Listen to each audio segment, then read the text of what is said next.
దృష్టిలో పెట్టుకొని దాని నుంచి కొత్త అంశాల దృష్టికి తీసుకుపోవడం కోసము లేని విషయాలను మాట్లాడుతూ ఈరోజు ముఖ్యమంత్రి గారు వ్యవహరిస్తూ ఉన్నారు. కాబట్టి ప్రతిరోజు ఏదో ఒకటి మాట్లాడము, ప్రతి వారము ఢిల్లీకి వెళ్ళడము. మరి ఢిల్లీలో ఆయనకు ఏ ముఖ్యమంత్రి కూడా దేశంలో వారానికి ఒకసారి ఢిల్లీకి వెళ్ళరు. మరి మన గౌరవ ముఖ్యమంత్రి గారు మాత్రం ప్రతి వారానికి ఒకసారి ఢిల్లీలో అటెండెన్స్ వేయించుకుంటాడు. అక్కడ అటెండెన్స్ వేసుకొని రాహుల్ గాంధీ చెప్పిన విషయాలన్నిటిపైన వచ్చి ఇక్కడ నరేంద్ర మోడీ గారి మీద, కేంద్ర ప్రభుత్వం మీద అనాలోచితమైనటువంటి అవగాహన రాహిత్యంతో ప్రతిరోజు విమర్శలు చేసేటువంటి ప్రయత్నం చేస్తూ ఉన్నాడు. తెలంగాణ ప్రజలు చాలా చైతన్యమైనటువంటి వాళ్ళు. రేవంత్ రెడ్డి లాంటి అనేక మందిని తెలంగాణ ప్రజలు చూశారు, మంత్రులను చూశారు, ముఖ్యమంత్రులను చూశారు, వాళ్ళ మాటలు విన్నారు, వాళ్ళు పేల్చినటువంటి తుపాకీ తూటాలను ఎదుర్కొన్నారు, వాళ్ళు పెట్టినటువంటి పోలీస్ నిర్బంధాలను ఎదుర్కొన్నారు, తెలంగాణ సాధించుకున్నారు. కాబట్టి తెలంగాణ ప్రజలు రేవంత్ రెడ్డి మాటలు విని ఈరోజు ఇచ్చినటువంటి హామీలు మర్చిపోతారనుకుంటే పొరపాటు. ఖచ్చితంగా రానున్న రోజుల్లో కాంగ్రెస్ పార్టీకి గడ్డు కాలము. కాంగ్రెస్ పార్టీ ఎమ్మెల్యేలు తిరగలేని పరిస్థితి వస్తుంది. అది ఇండ్ల విషయంలో కావచ్చు, అది రోడ్ల విషయంలో కావచ్చు, నిరుద్యోగ భృతి విషయంలో కావచ్చు, ప్రకటించినటువంటి జాబ్ క్యాలెండర్ అమలులో వైఫల్యం కావచ్చు, కౌలు రైతులకు, రైతు కూలీలకు ఇస్తున్నటువంటి ఆర్థిక సహాయం కావచ్చు, లేకపోతే 10 వ్యవసాయ ఉత్పత్తుల పైన ఇస్తానన్నటువంటి బోనస్ కావచ్చు, దళిత కుటుంబానికి 12 లక్షల రూపాయలు కావచ్చు, ప్రతి మండలానికి అంతర్జాతీయ స్థాయి స్కూల్ కావచ్చు. అన్ని విషయాల పట్ల రానున్న రోజుల్లో అడుగడుగున కాంగ్రెస్ పార్టీని ప్రశ్నించేటువంటి పరిస్థితి ఎంతో దూరం లేదు. ప్రజలు ఇప్పటికే ఈ ప్రభుత్వం పట్ల నిరాశ నిస్పృహ వ్యక్తం చేస్తూ ఉన్నారు, వ్యతిరేకత కనిపిస్తూ ఉన్నది. కాబట్టి నువ్వు మోడీ గారి మీద మాట్లాడినా, కేంద్రం మీద మాట్లాడినా, మరొకరి మీద మాట్లాడినంత మాత్రాన మీ వైఫల్యాల నుంచి తప్పించుకోలేరనే విషయాన్ని నేను రేవంత్ రెడ్డి గారికి మనవి చేస్తూ ఉన్నాను. మీరు ఇచ్చినటువంటి హామీల నుంచి ప్రజల దృష్టిని మళ్లించేటువంటి ప్రయత్నం చేసినంత మాత్రాన ప్రజలు హామీలు మర్చిపోరు. మేమందరం కూడా తప్పకుండా కాంగ్రెస్ పార్టీ ఇచ్చినటువంటి హామీల పైన రానున్న రోజుల్లో అడుగడుగున నిలదీసేటువంటి ప్రయత్నం చేస్తాము, అడుగడుగున ప్రశ్నించేటువంటి ప్రయత్నం చేస్తాము. ఎందుకంటే ఎవరైనా, ఏ ప్రభుత్వమైనా అధికారంలోకి వస్తే మరి వాళ్ళ కొంత సమయం ఇవ్వాల్సి ఉంటుంది. సంవత్సరం పూర్తయింది. మీకు తెలుసు, జాబ్ క్యాలెండర్ అయినా అధికారంలోకి వచ్చినటువంటి 100 రోజుల నుంచి 2024 డిసెంబర్ లోపల 2 లక్షల ఉద్యోగాలు భర్తీ చేస్తానని అన్ని పత్రికల్లో ఏ ఉద్యోగాలు ఏ డేట్ లోపల భర్తీ చేస్తామో సవిరమైనటువంటి జాబ్ క్యాలెండరు ఎన్నికలకు ముందు ప్రకటించాడు. కానీ కాంగ్రెస్ పార్టీ అధికారంలోకి వచ్చిన తర్వాత ఒక్క నోటిఫికేషన్ ఇచ్చి ఆ నోటిఫికేషన్ను పూర్తి చేసి భర్తీ చేసినటువంటి ఒక్క ఉద్యోగం కూడా దాఖలా లేవు. గతంలో నోటిఫికేషన్ ఇచ్చినటువంటి వాళ్ళని మాత్రమే భర్తీ చేశారు తప్ప కాంగ్రెస్ పార్టీ స్వయంగా నోటిఫికేషన్ ఇచ్చి భర్తీ చేసినటువంటి ఉద్యోగాలు లేవు. కాబట్టి ఈరోజు నిరుద్యోగ యువత కావచ్చు, ఫీజు రియంబర్స్మెంట్ రాక విద్యార్థులు, విద్యా సంస్థలు, ఆ విద్యా సంస్థల్లో పనిచేస్తున్నటువంటి ఉపాధ్యాయులు అనేక రకాల ఇబ్బందులకు గురవుతున్నారు. మేనేజ్మెంట్స్ ఫీజు రియంబర్స్మెంట్ రాని కారణంగా ఉపాధ్యాయులకు, టీచింగ్ స్టాఫ్కు, నాన్ టీచింగ్ స్టాఫ్కు సకాలంలో జీతాలు ఇవ్వలేనటువంటి పరిస్థితి ఉన్నది. విద్యార్థులకు సరైనటువంటి బోధన లేనటువంటి పరిస్థితి ఉన్నది. విద్యార్థులకు సర్టిఫికేట్స్ సకాలంలో ఇవ్వలేనటువంటి పరిస్థితి ఉన్నది. ఉద్యోగస్తులకు జీతాలు ఇవ్వలేనటువంటి పరిస్థితిలో ఈరోజు ప్రభుత్వ పాఠశాలల్లో, ప్రభుత్వ ఉద్యోగుల్లో ఉంది. టీచర్స్ రిటైర్మెంట్ అయితే నెలల తరబడి రిటైర్మెంట్ బెనిఫిట్స్ అందించలేనటువంటి పరిస్థితుల్లో ఈ ప్రభుత్వం ఉంది. డిఏలు ఎక్కడ పోయినాయో తెలియదు. వేతన సవరణ కమిటీ ఇంతవరకు మరి ప్రభుత్వం దృష్టిలో ఆలోచన చేయలేదు. కేంద్ర ప్రభుత్వము ఏ ఒక్క డిఏ ఆపకుండా కేంద్ర ప్రభుత్వ ఉద్యోగస్తులకు నరేంద్ర మోడీ గారి ప్రభుత్వము సక్రమంగా డిఏలు అందిస్తూ ఉంది. వేతన సవరణ కమిటీ షెడ్యూల్ ప్రకారం కాన్స్టిట్యూట్ చేయడం జరిగింది. కానీ రాష్ట్రంలో అతిగతి లేదు. టిఆర్ఎస్ పార్టీ అప్పులు చేసింది, రాష్ట్రాన్ని దివాలా తీసింది, కుటుంబం అంతా దోచుకున్నది, ప్రాజెక్టుల పేరు మీద దోచుకున్నదని ప్రచారం చేసినటువంటి రేవంత్ రెడ్డి గారు ఆయన వచ్చిన తర్వాత కూడా టిఆర్ఎస్ బాటలోనే ఈ ప్రభుత్వం ప్రయాణిస్తుంది. అప్పులు చేయడము, దోచుకోవడము, తెలంగాణ భవిష్యత్తు ఏమవుతుందో అనేటువంటి ఆలోచన ఈరోజు ఈ ప్రభుత్వానికి లేదు.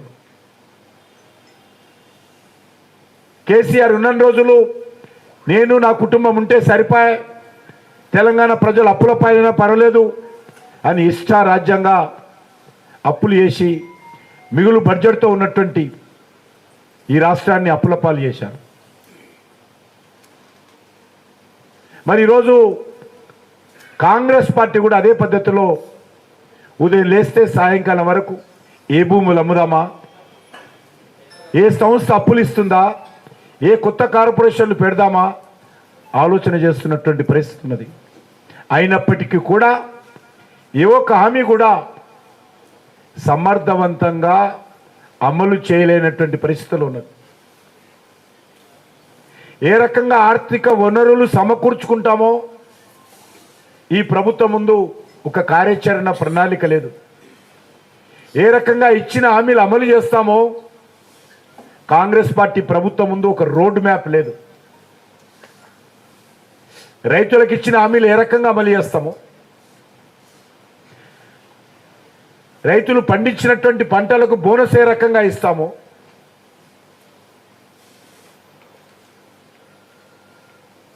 ఏ ఒక్కటి కూడా ఈ ప్రభుత్వం దగ్గర గుడ్డెద్దు చేలో పడ్డట్టు ఈ యొక్క కాంగ్రెస్ పార్టీ ప్రభుత్వ పరిపాలన తెలంగాణలో ఉంది. ఎక్కువ రోజులు, ఎక్కువ సార్లు ఎంత ఘాటుగా మాట్లాడినా కూడా ప్రజలు ఆ మాటలతో కడుపు నిండదనే విషయము రేవంత్ రెడ్డి గారు అర్థం చేసుకోవాలి. నేను చాలా బాగా అట్లా మాట్లాడతా, నేను చాలా బాగా విమర్శిస్తా, ఘాటుగా మాట్లాడతా, ధైర్యంగా మాట్లాడతా, నా మాటలు వినండి, నా మాటల ద్వారా మీ కడుపు నింపుకోండి, నా మాటల ద్వారా మీ హామీలు అమలు జరిగాయని అనుకోండి అనే విధంగా రేవంత్ రెడ్డి ప్రభుత్వం వివరిస్తుందే తప్ప కనీసము ఒక్క బలైన వర్గాల గృహ సముదాయానికి ఇంతవరకు ఫౌండేషన్ స్టోన్ వేసి కనీసము పిల్లర్స్ కూడా పడలే.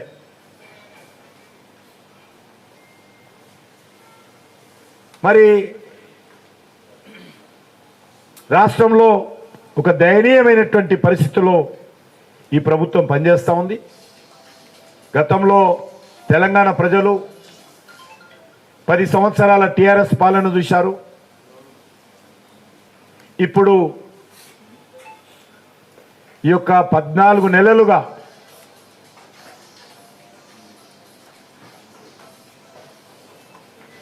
కాంగ్రెస్ పాలన చూశారు. ఈ రెండు ప్రభుత్వాలకు ఏమాత్రం తేడా లేదు.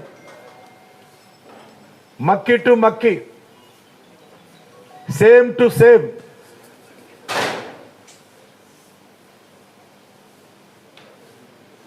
బొమ్మ బొరుసు లాంటి ప్రభుత్వాలే, ఒకే తాను ముక్కలే రెండు ప్రభుత్వాలు, రెండు పార్టీలు. కాబట్టి తెలంగాణ సమాజము ఆలోచన చేసి తెలంగాణ ప్రజల ఆకాంక్షలకు అనుగుణంగా పనిచేసేటువంటి వ్యవస్థ ఈ రాష్ట్రంలో రావాల్సి ఉంది. ఆ బాధ్యత తప్పకుండా భారతీయ జనతా పార్టీ తీసుకుంటుంది.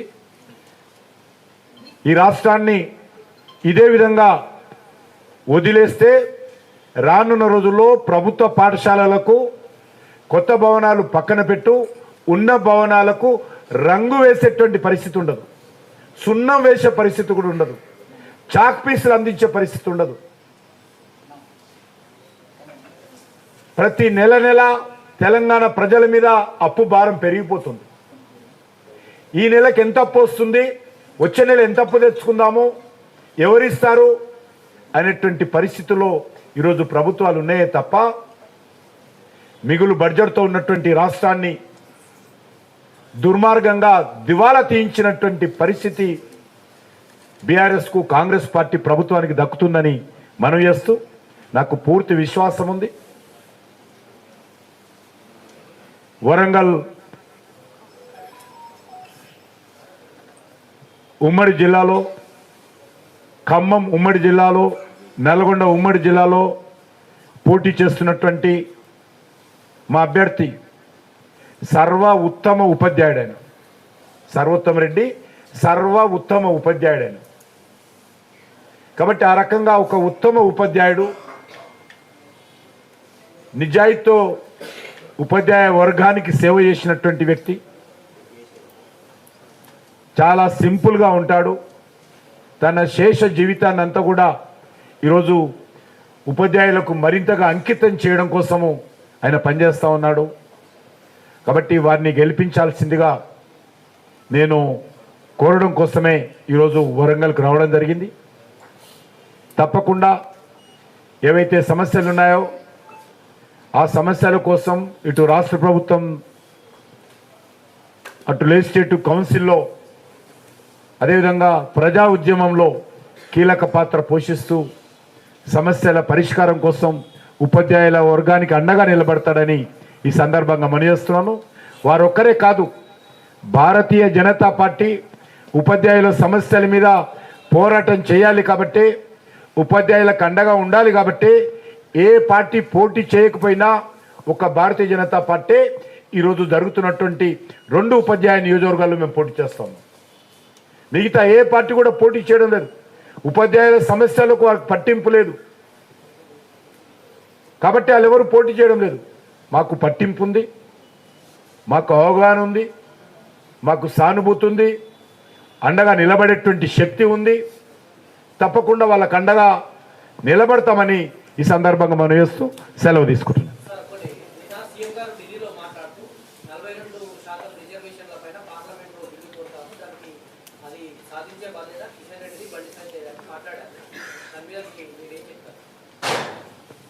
ఇంకా ఆయన చెయ్యని ముందు, ఆయన ఇంకా చేయలేదు, ఆయన ఇంతవరకు ఇంకా సర్వేనే పూర్తి కాలేదు.